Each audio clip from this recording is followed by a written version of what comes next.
Okay, thank you so much everyone for joining me.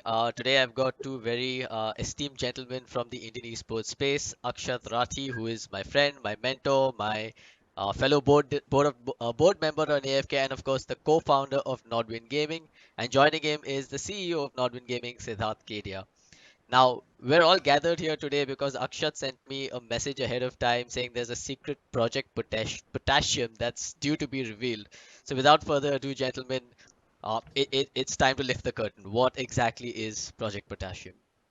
Sid, go for it. You've been instrumental around it, so go for it. Nishant, so with great pride, we are happy to announce that NODWIN Gaming has received funding from one of the biggest publishers in the world called Krafton, Okay, and we've got about 165 crores from them that we've raised, which we will use for development of esports in the region. awesome. That's really awesome to hear, guys. So that's 165 crore for development of esports in the region. Can you talk about valuations? What is this value Nordwin Gaming at? Well, we can't talk about valuation. That's something that we are not in a position to disclose. Hmm. However, we can tell you that from the time Nazara invested 3 years back, Nazara's investment has grown about 6.5 times or 6.44 times to be exact. That we can tell you. Got it. And are you able to discuss what your board composition looks like post this round? Do you have anyone joining you from Crafton? So yes, so our board composition would still have Nazara as the majority because they continue to be in excess of 50% as shareholders and hold a board majority. And Krafton has been given a seat on the board. Excellent. And what about the instruments used? Is this a straight up equity deal or is there something a little more complicated here? No, it's a pretty straightforward deal. Awesome. Did anyone else join in the round or is it just Crafton? Just Krafton.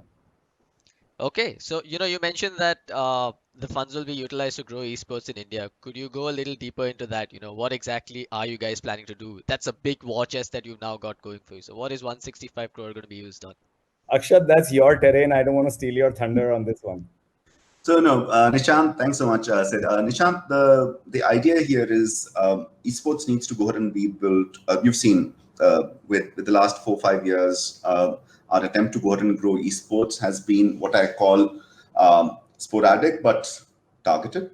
We had to go ahead and build tournament IPs so that tournament IPs become bigger and people start understanding how to beat it. We had to go ahead and encourage team formations, and teams had to go ahead and start understanding what is a team, and we can't really make a team and break a team at when you say achu.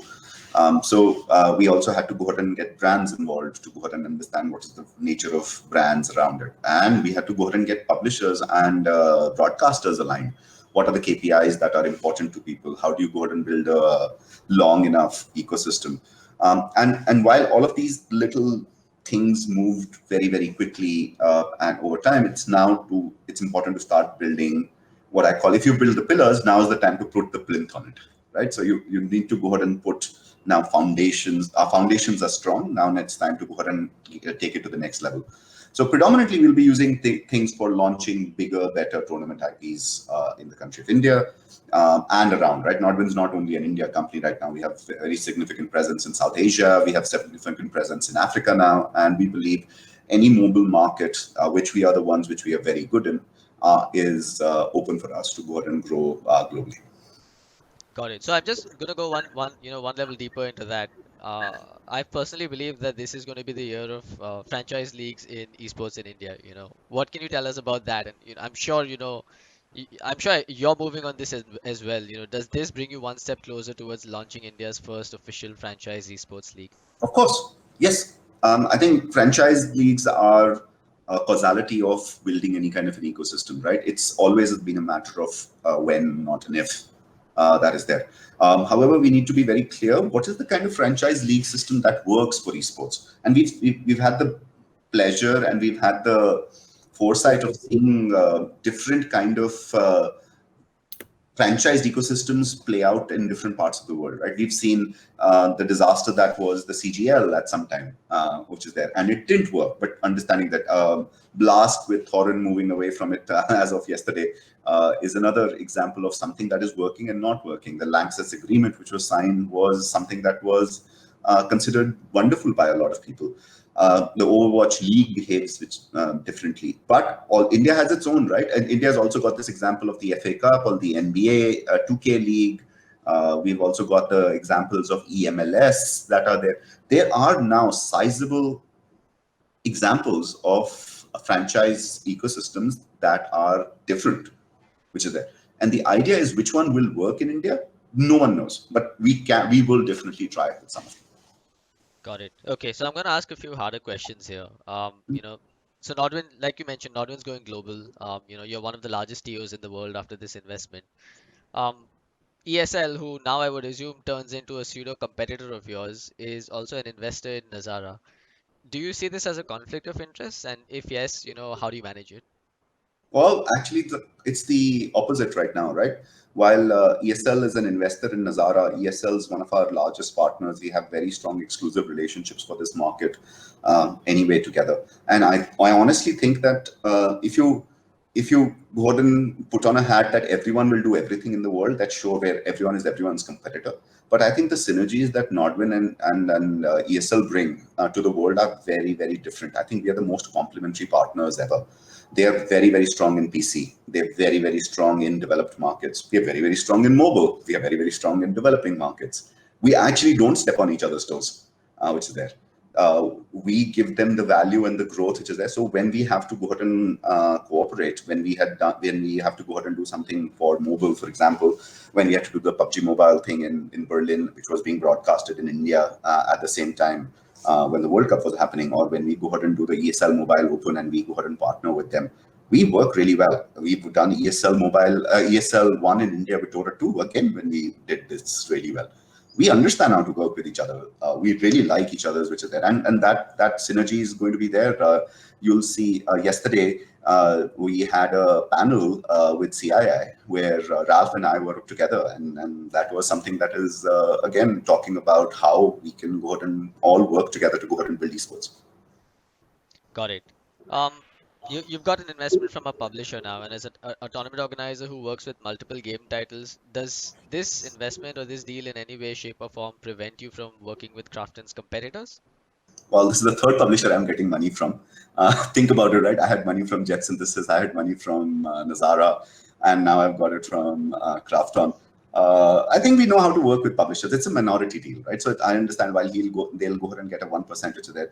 I think it's in everyone's interest for shareholder value creation for us to go ahead and work with multiple partners. And we are a TO. We are not MLG. We are not sold fully to Activision Blizzard. This is not an in-house publisher esports division, which is there.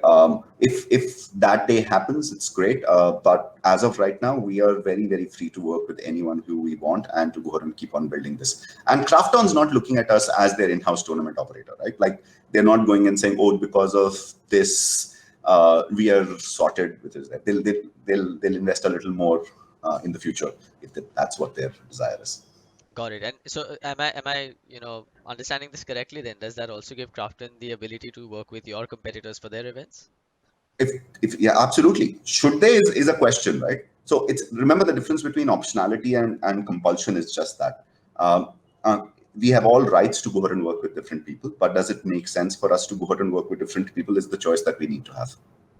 So just to add to that, Nishant, contractually, we don't have any exclusivity one way or the other. Got it. Both parties are free to work with each other's competitors, but like Akshat said, it has to be evaluated on the merit of that partnership. And then, both of us need to ask ourselves, is it worth working with a competitor? I see. Okay. The million-dollar question and the one that I'm sure our audience is most interested to hear about. Krafton, is immediately associated with PUBG Mobile, and in India, it is associated with the game's return. How does this investment now tie into the whole story of PUBG Mobile coming back to the country? Not my call to say, and I know it's a question that everyone would like to go ahead and say. I'm not the publisher here.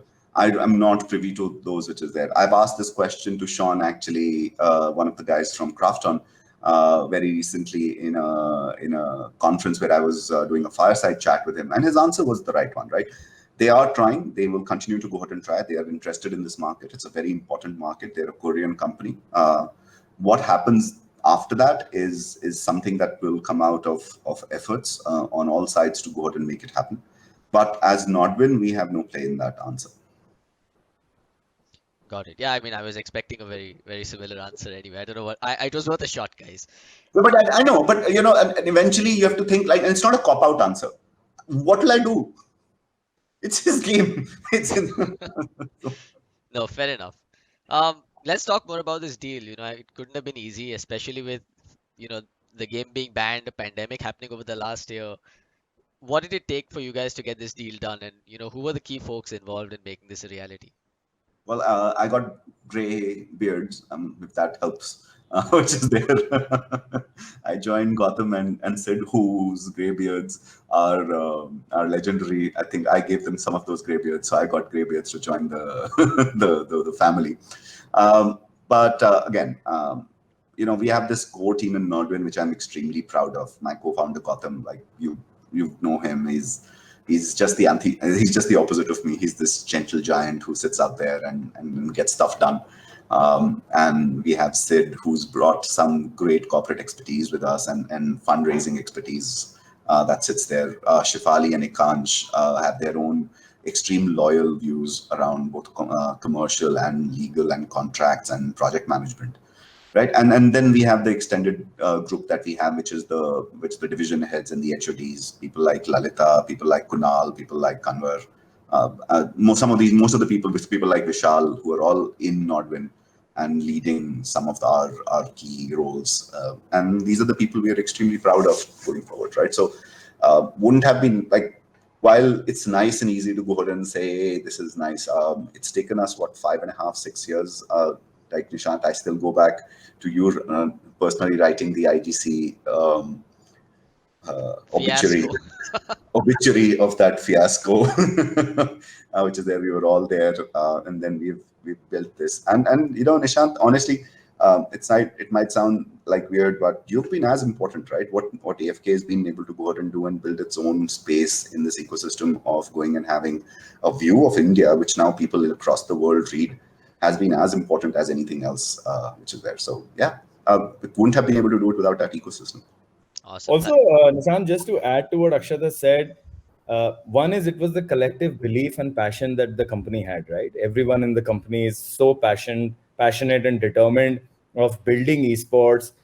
The vision that Akshat brings to the table of what esports can become, not just in India, but globally, and then everyone buying into that vision. I think one of the reasons why some of these juggernauts slow down is when one person on top believes in something and the rest of the organization is like, I don't know what this guy is talking about. But I think there's a collective belief in the organization. Everyone is as passionate and driven and bought into the vision that Akshat brings to the table. And of course, you've known Akshat much, as long as a lot of us have, and you know how crazy he can get when he really, really believes in something. So, and we were true to the cause. So, whether there is a pandemic hit, or whether there is the geopolitical tension and that leads to some kind of a fallout, but we were very clear that these are small blips. We are still bought into our long-term vision, and we were continuously working towards that, and we remain true to our purpose. And I think that is what has helped us, even in these times, despite everything else, has helped us raise this capital, because of the sheer passion and belief and the long-term belief that esports is the next frontier for sports entertainment. Got it. Yeah, that was actually going to be my next question. How do you summarize NODWIN Gaming's vision? And I think that one puts it really well. We did touch upon this. You have come a long way from LAN cafes and IGC fiascos and such. Beyond the people and the companies and the ecosystem that helped you, can you tell us about what were the biggest challenges you faced along the way? And perhaps I would say, let's talk about the challenges, the biggest challenge that you would say you faced over the course of NODWIN's life so far. Was there ever a moment where you said, we might just be done here? 4, 5 times, 6 times. A day, a week, a month? But I'll tell you when, which is there. And the universe conspires very weirdly to go ahead and make some of the things that you want come true. So, 2018, we were all sitting down, and the question which was there was Ronnie Screwala and G had gone and announced his Cypher. Manish and Nazara had announced that they're going to be making this. Geo was going and announcing its esports plans. And I was like, I don't know whether we can do this. I don't know whether we have the capital. I don't know whether we have the manpower. I don't know whether we have we were still a small company at that time, right? So, and this company is just being built. We don't have a B2C play. We've never had a B2C play. We've never been built on dreams of valuations that are actually sitting on loss-making ventures. We had to go ahead and make ourselves sustainable. So one of the biggest challenges for us has been to be profitable throughout. That's the one thing that's been the toughest thing for us to go to. It's required pain and sacrifice, and we have sacrificed growth so many times to go ahead and say we don't know where our next 2 years will come from, but this is what we have, and we knew that. And if you look at across the world, the first mover advantage in esports, at least in building the framework of ecosystem of esports, especially from a tournament organizer and an IP creator, has been longevity. If you survive 5 years, you are number one in that area. And we've seen that with multiple companies in the multiple markets. This is pretty much a secret sauce, right? Survive for 5 years, be the number one, survive 5 years in that market, you'll somehow be really big. Don't ask me how. But that's it. And the answer was, so how do we do that? If that is the one key indicator that people will go ahead and value us at, and it is a key to success, then how do you last 5 years without becoming irrelevant while being among the top of what you do? And that. The other one has always been for us this perennial challenge around growth, which is there, right? So where do you go? We've always had this question saying, people ask us, is Counter-Strike dying? Is Dota dying? Is Valorant dying? Is Call of Duty dying? Is PUBG Mobile dying? And everyone, sometimes we've got sick of this question. It's like, okay, so what is living? So if the idea is to go ahead and destroy every game, every community, every benchmark, so what is value and what is growth was something which we had to discover over the last 5 years.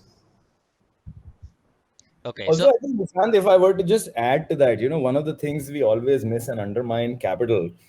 It's the easiest thing in the world to grow on the back of capital.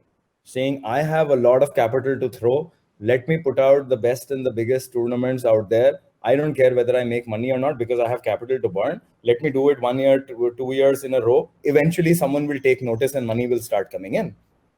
NODWIN didn't have that luxury. We didn't have too much capital, right? So what does that mean? That means that you don't have capital, whereby you can't splurge on the events outside. You don't have capital means you can't hire the smartest people around. Although I'll have a separate conversation around smartness and dedication. I'm, becoming a convert very, very fast now. But the fact is that the NODWIN team had to work probably 5 to 10 times harder as compared to any other team who would have built a business like this with adequate capital. So I think that capital will always remain a challenge when we are trying to grow the way at which we have grown. And I think we have compensated the compensated lack of capital by sheer grit, determination, passion, and drive. And I think that's the hallmark. I mean, if you ask me, there is one thing which is the common thread between every single person who works in NODWIN. It's these 4 things. They are determined, they have the passion, they have the grit, they will not give up, and everyone is bought into the vision that Akshat brings to the table, because the vision he brings to the table is clearly to create a legend in the esports fraternity around the world. Let's see whether we make it happen or not, but we are bought into that vision. Awesome. No, I think you're almost there anyway. So just, I'm sure you've gone through this, right? The venture capital market, especially here in India, it is brutal, right? Every time you go out there, and especially as a B2B company with high pass-through costs for your events, you probably get slammed saying that, oh, but what do I value this on if you don't have a really strong bottom line and whatnot, right? Siddharth, I'm sure you've had to field most of these questions out there. What's your response whenever someone comes and tells you, oh, but I don't think this is worth valuing at X dollars, X million dollars? So I have had this exact same conversation when someone asked me, what's your valuation expectation? And I told them, and they said, you're not a consumer internet company. Why are we valuing you like that? And my response is also always, B2C, give me money, I will throw it away. Media houses will make the money because I will spend on advertising. Everyone will be happy. But B2B company, is it harder to scale? Yes. Will it scale the way a B2C company will? No. But I have only one question to ask. How many B2B companies have you investors seen in your lifetime that had grown at a CAGR of 100% plus with minimal capital? You help me answer that question, you will get your valuation answer. That's been my simple answer every single time. Excellent. And you come from a very, I would say, I don't want to say this in an offensive way, but you come from a corporate background or working in large companies, and then you come into the tornado, the whirlwind that is NODWIN Gaming. What were Yeah. your first few months like? Was it a full culture shock for you? Did you have some time adapting to the lifestyle in NODWIN? Because I've seen it firsthand every time I go to Gurgaon. It's crazy. What was your reaction when you entered NODWIN for the first time? See the so now I have been associated with the startup culture for a long time in my life, right? PE fund, when I started my fund, we started out as a startup. We, three of us sat down in one room with paper and pen, started drafting our investment strategy, did roadshows for the next 1 year, raised capital. So we were still aware of what it takes for a startup to be. We used to, invest in companies like Nodwin. We worked very closely with them. But having said that, after that, I had a segue of about 4 to 5 years where I worked in the corporates and then came back to Nodwin. Despite all my experience, was it still a cultural shock? The answer is yes, it was. Because the comforts of corporate life you get used to very, very fast. There are 10 people working for you. Anything that you need to do, you can call people. But all of a sudden you come to Nodwin and you see it doesn't matter who that person is, including Akshat. Everyone has constantly their sleeves rolled up and they are working on things which they are not supposed to do. In fact, if you ask me, my first few months, my fight with Akshat used to be, dude, value your own time. Don't do the kind of stuff that you're doing. And Akshat was like, sure, I will not do it. Who's going to do it? I still need my profitability. So I think, and that's what I'm saying. My whole shift, which is, do we need smart people? Do they bring value to the table? Absolutely, they do. There is no doubt about that. But is that a substitute to the kind of dedication that folks bring in at our company? The answer is no. I would choose dedicated people over smart people any day. Sure, if I can get smart and dedicated, great. But dedicated, passionate, driven over smart, I will choose the former. And that's me being a convert. A year back, I had exact opposite conversations with Akshat, saying, Akshat, why are we not getting some of the folks? But No, it's evident, and knowing the core team of Nodwin, the ones that have stuck around the longest are, possibly irreplaceable in the esports ecosystem today, period. yeah, So I think that mantra does seem to be working for you, and I'm glad to hear it. I'm glad to hear you jumped over on the other side of the fence, Siddharth. Yeah. 14-hour days are a thing. Good or bad. Have to yeah. get. Nishant, let me also add to this.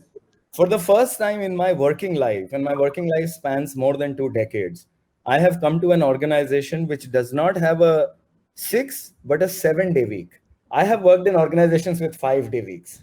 The first time I came to know this, I looked at Akshat and I said, I didn't ask you one question about the number of days of the week, and you're telling me I have to work all days of the week. That's the one question he didn't ask. Well, it's worth it now at least. Of course it is. It is. And a lot of us do it because it's fun. It's still fun. I love going and doing this, sitting down and saying, hey, there is this new game. What kind of format can we do? What kind of new tournaments could you do? Is the community liking it? Can we test this out? Can we go ahead and do this? What's actually cool? My Steam list, and you are my friend on Steam. You see, I try new games because this is who we are in the business of gaming and esports. We need to understand what makes people fly, what people like, what people don't like. We are in the youth entertainment and sports entertainment business, right? That's who we are. If we go far away from that, we're actually kidding ourselves. No, I Yeah. agree, and I can absolutely relate. For you when you sit down and you find a new opportunity and you want to move on it quickly, right? It's very similar for us on a smaller scale. Every time we launch something new and then we see, hey, +1 purchase on the premium bundle, or hey, so many real-time people on our Google Analytics. Everyone's over the moon. The small wins is what really keeps everyone going in the team as well.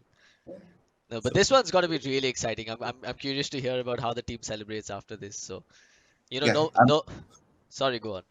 no. The two team will be finding out right now while you're releasing this video. Today is the time we actually go public. within the team also. Not many people knew about it because of very strong NDAs that are currently in effect. But yes, no, it's going to be a good time. Awesome. Great, guys. Thank you so much for your time. If there's anything you want to add here, any shout outs and so forth, go for it. No, this is it. Families are something we've not talked about. I think they sacrifice way too much. Just to add to that, Nishant, a lot of people, when they look at companies, the companies are growing, when the values are growing, and everyone says, "Oh, these guys are really big, and they must be having a really good time." You really need to work in a company like NODWIN and a lot of other companies like ours that have grown the way they have to understand the cost at which all of this comes. I mean, the families sacrifice a lot. Like if you just, and this, you worked with Akshat very closely. I am hard pressed to find a single day, including a Sunday, where Akshat's calendar is not filled for 15 hours in the day. And the toll is being taken by the family, right? Because at the end of the day, we all have 24 hours in the day. And all of us, I'm just naming Akshat, everyone in the company, their families are compromising on the fact that people who are working in NODWIN are so passionate and driven that for them, it's not really work. But we still owe to our families time, and we take out time whenever we can. So I think the final shout out is to everyone's families who've stood by us while we work the way we work, and we'll continue to. Because trust me, for a lot of us, this is the starting of the next frontier of our journey now, and this is not the time to get complacent. Oh, we've received money and let's party now, because we clearly want to make. Let's see where we go from here. Awesome. Congratulations, guys. Once again, thank you so much for your time.